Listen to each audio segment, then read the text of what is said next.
In this lesson, our final one for this course, we will have a go at creating a border around our picture.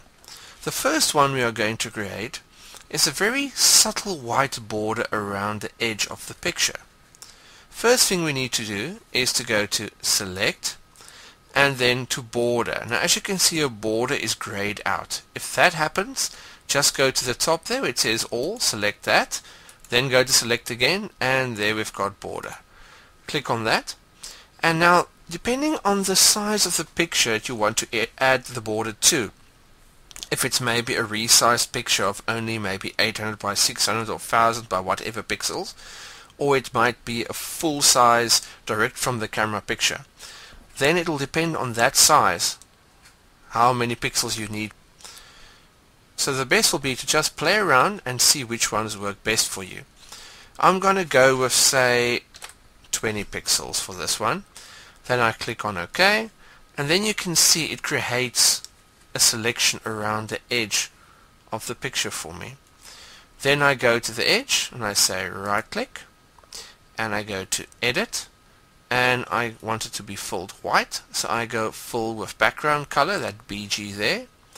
Click on that, and you'll notice right here you've got a very nice white background around the image. I can go to Select and say None, and those lines are away, and you can see how nice the white border looks.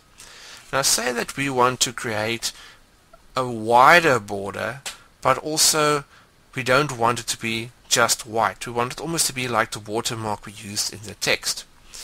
Let's have a look at that. So I'm just going to use my Control Z shortcut to undo,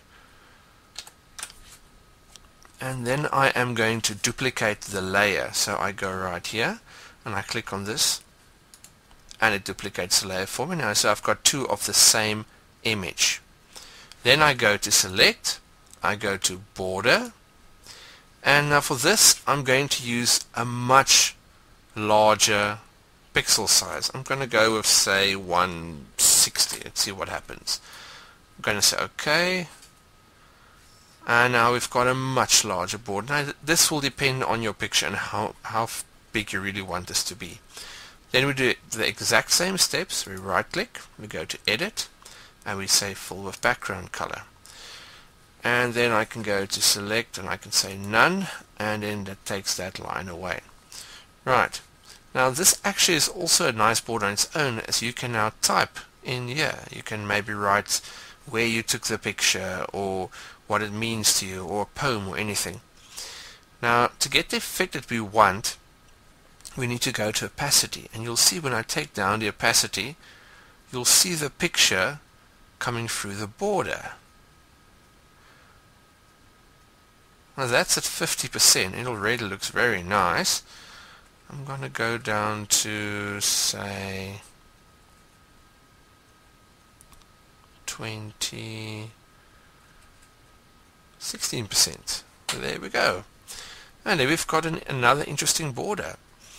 So that's that for this course, and I hope you had tons of fun, and I hope you learned a lot, and I'll see you in the next one.